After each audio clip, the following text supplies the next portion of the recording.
Assalamualaikum warahmatullahi wabarakatuh. Baiklah, ini adalah video penjelasan untuk materi pertemuan 6 dengan judul materinya berupa stack dan juga queue. Yang pertama adalah stack. Stack ini dapat kita artikan sebagai tumpukan atau dia merupakan jenis struktur data linear abstrak yang mengikuti aturan ketat mengenai cara data ditambahkan dan juga cara data dihapus.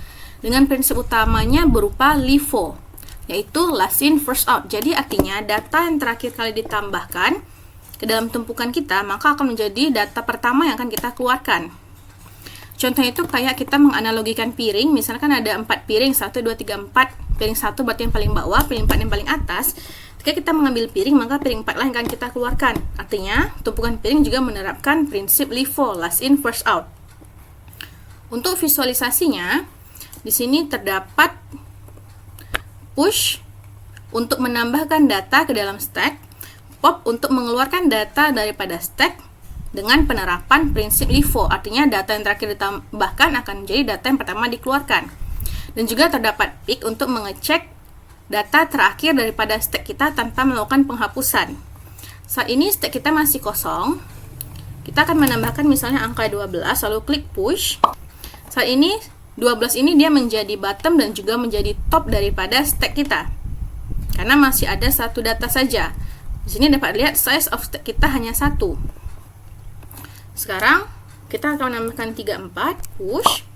Nah, top of stacknya yang tadinya 12 berubah menjadi 34 dan size datanya menjadi 2. Berikutnya 56, push. Saat ini terdapat 3 elemen di dalam stack kita. Ketika kita mengklik pop, maka yang keluar adalah angka 56 karena dia menerapkan prinsip LIFO, last in first out. Pop. Nah, angka 56 kita sudah dikeluarkan daripada stack. Baiklah, berikutnya untuk implementasi kodenya. Di sini kode ini akan kita gunakan untuk mengimplementasikan struktur data stack yang sudah Kak jelaskan barusan. Tentunya dengan bahasa pemrograman Python dan juga dengan menerapkan prinsip LIFO, yaitu last in first out. Yang pertama kita akan membuat di sini class stack. Artinya, class stack ini kita gunakan untuk mendefinisikan kelas dengan nama berupa stack. Setelah itu, di sini terdapat metode init dengan kodenya adalah def init. Kita akan mendefinisikan init dengan parameternya berupa self, yang mana ini akan digunakan sebagai konstruktor atau yaitu metode yang akan otomatis jalankan saat objek kita dibuat. Berikutnya terdapat self.items, listnya kosong di sini. Jadi artinya self.items ini adalah atribut utama stack yang saat ini tipe datanya adalah list yang masih kosong. Berikutnya terdapat metode isEmpty dengan kode di sini adalah def isEmpty dengan parameter berupa self. Lalu dia akan return len self.item sama dengan 0. Artinya kode ini akan kita gunakan untuk mengecek apakah stack kita itu kosong. Jadi jika panjang daripada stack kita itu sama dengan 0, artinya stack kita kosong, sehingga akan mengembalikan true. Berikutnya terdapat metode push yang akan kita gunakan untuk menambahkan elemen ke dalam stack dengan prinsipnya tetap last in first out. Di sini dia menerima parameter berupa self dan juga item. Jadi akan kita gunakan untuk menambahkan data ke dalam stack dengan setelahnya terdapat kode self.items.append dengan parameter berupa item. Berarti kita akan menambahkan data ke paling akhir list. Artinya data yang terakhir kita tambahkan dia menjadi top. Berikutnya terdapat metode pop, yang mana metode pop ini akan kita gunakan untuk menghapus atau mengeluarkan elemen terakhir daripada list. Artinya kita menerapkan prinsip last in first out dengan parameternya berupa self. If self.isEmpty, artinya jika isi daripada stack kita itu kosong, maka dia akan mengembalikan pernyataan berupa stack kosong, tidak ada data yang bisa di pop. Namun jika tidak, artinya self kita itu tidak kosong, maka dia akan langsung menjalankan self.items.pop. Berarti dia akan mengeluarkan elemen terakhir yang ada daripada stack kita. Contoh saat ini 34, ketika kita pop maka 34 nya akan keluar. Oke, berikutnya di sini terdapat metode pick untuk mengecek elemen terakhir atau elemen yang paling atas daripada stack kita. Jika self is empty, maka dia akan mengembalikan stack kosong, tidak ada elemen. Namun jika tidak, maka dia akan mengeluarkan self maka dia akan menunjukkan kepada kita self.items -1. Artinya ini sama kayak indeks -1. Berarti kan indeks -1 untuk mengecek elemen terakhir daripada list kita. Berikutnya terdapat metode size dengan parameter yang berupa self. Jadi di sini terdapat return length self.items, akan kita gunakan untuk mengecek seberapa panjang isi daripada stack. Atau misalnya ada ini kan ada 12, berarti untuk size-nya di sini hanya 1. Nih contohnya size of stack hanya 1 di sini. Oke, berikutnya terdapat metode main menu. Terdapat perulangan di sini. While true, jadi untuk perulangan ini akan kita gunakan untuk memasukkan data ke dalam stack secara berulang. Terdapat variabel data yang menerima inputan dengan pernyataannya berupa masukkan data ke stack. Setelah dimasukkan, maka kita akan push data tersebut ke dalam stack. Setelah itu akan kita panggil datanya, yaitu data berhasil ditambahkan ke stack. Setelah kita menambahkan, maka akan muncul lagi perulangan di sini berupa variabel lagi yang menerima inputan tambah data lagi y atau n dot upper. Jadi y atau n dan dot upper ini artinya ketika kita menginputkan y kecil, maka akan terbaca juga sama dengan kayak y besar. Berarti y kecil sama dengan y besar. Begitu juga dengan n kecil sama dengan n besar. If lagi sama dengan y, artinya jika lagi yang kita inputkan nanti adalah huruf y, maka break artinya dia akan kembali ke loop untuk inputan data yang ini. Atau dapat kita artikan sebagai user ingin menambah data lagi. Else if, jika lagi yang kita inputkan adalah huruf n, maka break, maka loop validasi ini akan berhenti. Setelah berhenti, maka dia akan memunculkan menu tersebut, menu yang di bawah ini. Namun jika diinputkan selain huruf Y ataupun huruf N, maka akan muncul pernyataan input tidak valid, masukkan Y ataupun N. Lalu terdapat di sini perulangan while true. Artinya while true ini akan muncul setelah huruf N diklik atau diketik dengan tampilan menu berupa silakan pilih menu stack. Pilihan menu yang pertama adalah lihat elemen terakhir atau pick. Yang kedua adalah hapus elemen terakhir atau pop. Berikutnya, lihat ukuran stack. Yang keempat, tampilkan semua isi stack.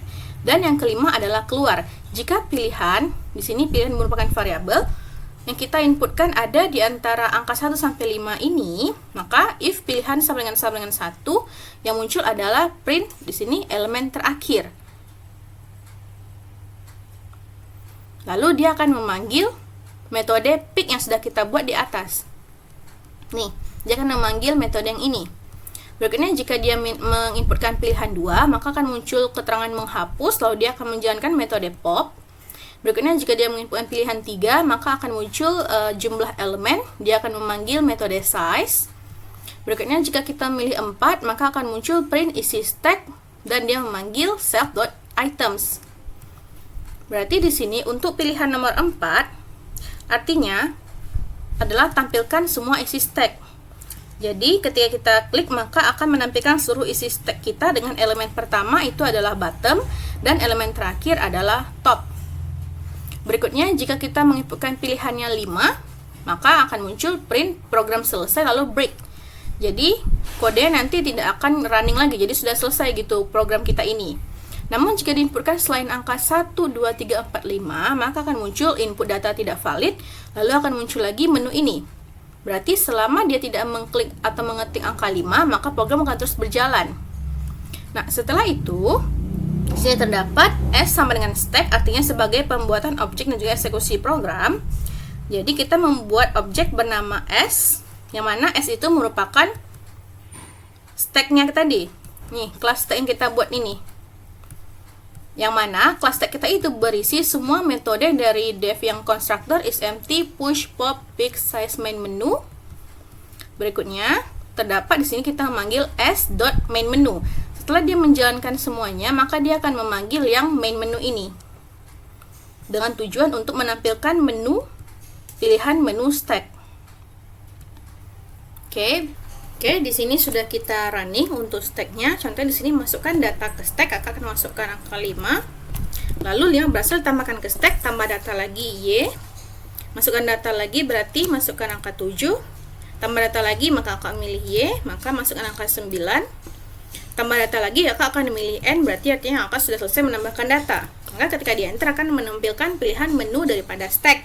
1 untuk lihat elemen terakhir atau pick, kakak akan mengecek elemen terakhirnya berapa sih. Maka artinya elemen terakhir kita adalah 9. Lalu akan mengecek ukurannya sekarang. Nah, ukuran daripada stack kita adalah 3. Berarti jumlah elemen stack kita saat ini ada 3.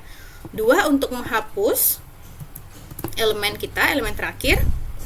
Nah, 9 sudah kita hapus sehingga saat ini ukuran stack kita ada 2.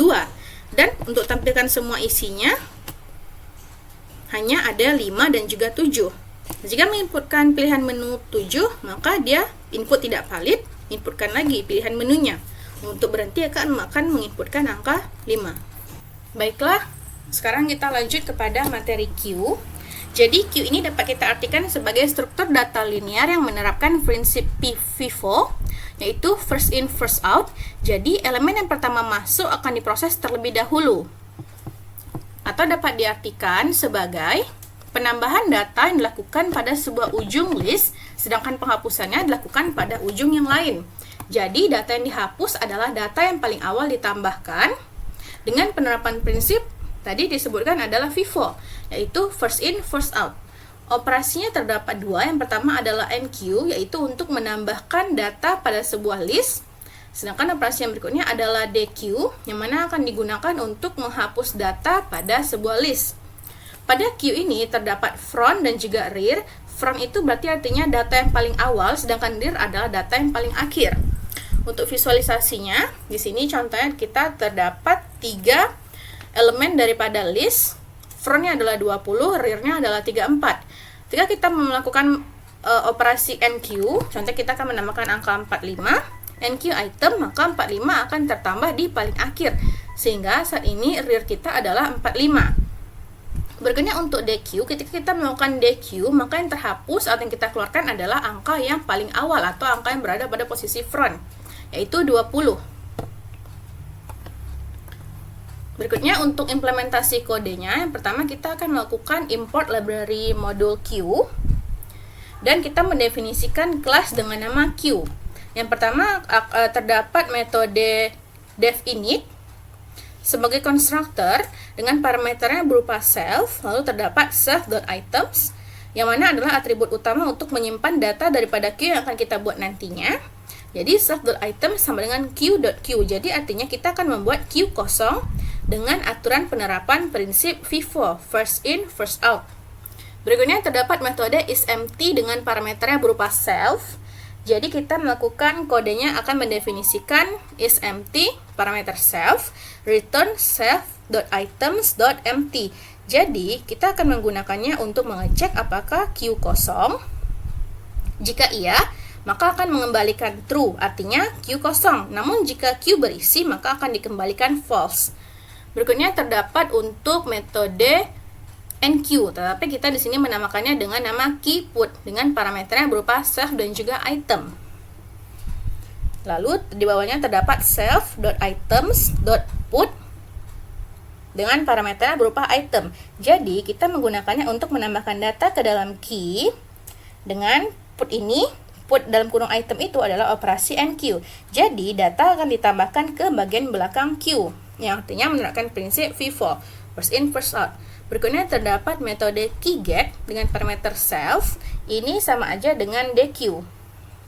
Jadi, if not self.items.empty, maka return self.items.get. Berarti jika tidak kosong, maka kita akan menghapus dan mengembalikan data yang paling depan. Namun jika tidak, artinya jika kosong, maka akan return empty. Berarti kosong, nggak ada yang bisa dihapus.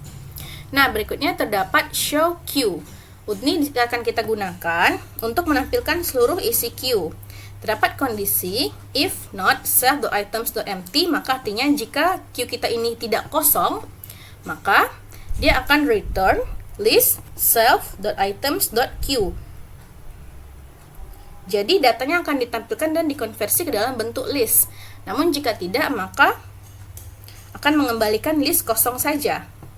Berikutnya terdapat metode size dengan parameternya berupa self.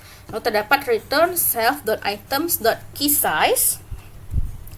Berarti artinya kita akan melihat jumlah elemen di dalam queue. Keysize ini adalah metode bawaan dari queue yang akan kita gunakan untuk mengetahui panjang queue saat ini. Dan terdapat metode main menu dengan perulangan while true. Jadi selama benar, maka akan menampilkan pilihan menu ini. Dengan judulnya berupa silakan pilih menu queue di bawah ini. Jika pilih 1 maka tambah data, jika pilih 2 maka hapus data, jika pilih 3 maka tampilkan isi queue, jika pilih 4 maka cek apakah queue-nya kosong. Jika pilih 5, maka kita akan melihat jumlah elemen daripada queue. Dan jika pilih 6, maka artinya keluar daripada main menu ini, keluar juga daripada program. Terdapat variabel pilihan yang menyimpan inputan daripada pilihan menu kita. Jika pilihannya sama dengan 1, maka akan menyimpan inputan data yang ditambahkan ke dalam variabel data. Lalu dia akan menjalankan metode keyPut dengan parameternya berupa data. Dan print data, kita panggil data yang kita masukkan tadi, lalu telah ditambahkan. Misalnya tadi nambahin 2, berarti data 2 telah ditambahkan. Berikutnya terdapat pilihan 2. Jika kita mengetikkan atau menginputkan pilihan 2, maka artinya akan menjalankan operasi dequeue. Di sini terdapat variabel temporer. Jadi untuk data temporer ini terdapat kondisi jika temporer tidak sama dengan empty, berarti artinya jika temporer bukan bernilai empty, berarti queue itu tidak kosong, maka kita akan menghapus data yang paling pertama karena kan menerapkan prinsip FIFO. Namun jika tidak, artinya dia bernilai empty, maka memang kosong sehingga print queue kosong. Berikutnya terdapat pilihan ketiga. Jika kita menginputkan pilihan 3, maka dia akan memanggil metode show queue. Artinya akan kita gunakan untuk menampilkan seluruh isi queue saat ini yang tersimpan di dalam variabel isi. Jadi if isi, maka print isi queue sama dengan kita panggil semua isi daripada queue kita. Namun jika tidak atau else, artinya kan di sini masih kosong nih queue kita, maka yang kita print adalah queue kosong. Jika kita mengambil pilihan 4, maka queue kosong. Lalu artinya self.isEmpty, kita akan menjalankan metode isEmpty. Berikutnya, if pilihan sama dengan 5, maka print banyaknya elemen pada queue adalah, kita akan memanggil metode size. Di sini metode size untuk menampilkan jumlah elemen daripada queue. Berikutnya, jika kita mengambil pilihan 6, maka artinya program selesai lalu break, maka programnya sudah tidak di running lagi artinya. Namun jika kita menentukan pilihan selain daripada 1 sampai 6, maka akan muncul pilihan tidak valid, lalu muncul lagi menu ini. Berarti program hanya akan berhenti ketika menginputkan pilihan angka 6. Dan setelah itu, di sini terdapat inisialisasi key sama dengan queue. Jadi kita membuat objek bernama key yang berisi kelas queue itu. Dan kelas queue itu berisi semua metode yang dari tadi udah kita buat. Diawali daripada dev init sampai dengan dev main menu tadi. Berikutnya kita akan memanggil main menu daripada kelas queue. Nah, untuk outputnya, contohnya di sini, silakan pilih menu queue di bawah ini, tambah data enqueue, hapus data dequeue, 3 tekan isi queue, 4 cek apakah queue kosong, dan 5 lihat jumlah elemen queue serta 6 keluar. Contohnya di sini kakak akan memilih menu 1. Masukkan data yang ini tambahkan 2. Berikutnya tambah data lagi 3. Lalu tambah data lagi 5. Dan berikutnya akan tampilkan isi queue-nya dulu. Maka isi queue-nya adalah 2,3,5. Berikutnya akan mencoba untuk menghapus. Nah, yang terhapus di sini adalah data angka 2. Data 2 dihapus. Lalu akan mengecek apakah queue-nya kosong. Ternyata queue kosong sama dengan false, berarti artinya queue-nya nggak kosong, berarti isinya apa aja nih, kita cek melalui angka 3, yaitu isi queue sekarang saat ini adalah 3 dan juga 5. Untuk nomor 5, lihat jumlah elemen queue, ada 2, yaitu tadi yang 3 dan 5. Jika inputkan angka 8, maka muncul pilihan tidak valid. Untuk berhenti, keluarkan angka 6. Oke, sekian penjelasan untuk materi stack dan juga queue. Untuk tugas, orang dengan NPM-nya adalah NPM ganjil, maka buat tugas stack dengan penggunaan menu, dan juga dia itu akan menerima inputan dengan studi kasus berupa tumpukan kain atau tumpukan pakaian. Jadi yang pertama akan dimintakan untuk masukkan nama kain atau pakaian. Berarti di sini yang diterima adalah tipe data string. Terdapat validasi Y atau N. Setelah itu maka akan muncul menu tumpukan kain. Nomor 1 untuk lihat kain paling atas, 2 ambil kain paling atas, 3 untuk lihat jumlah kain, 4 tampilkan seluruh tumpukan kain, 5 keluar. Berikutnya untuk orang dengan NPM-nya adalah NPM genap, maka kerjakan tugas membuat program queue berupa studi kasusnya menu antrian pasien klinik. 1 untuk tambah pasien ke antrian, 2 layani pasien, 3 tampilkan seluruh antrian pasien, 4 cek apakah antrian kosong, 5 lihat jumlah pasien dalam antrian, 6 untuk keluar. Ingat, stack menerapkan prinsip LIFO, sedangkan queue menerapkan prinsip FIFO.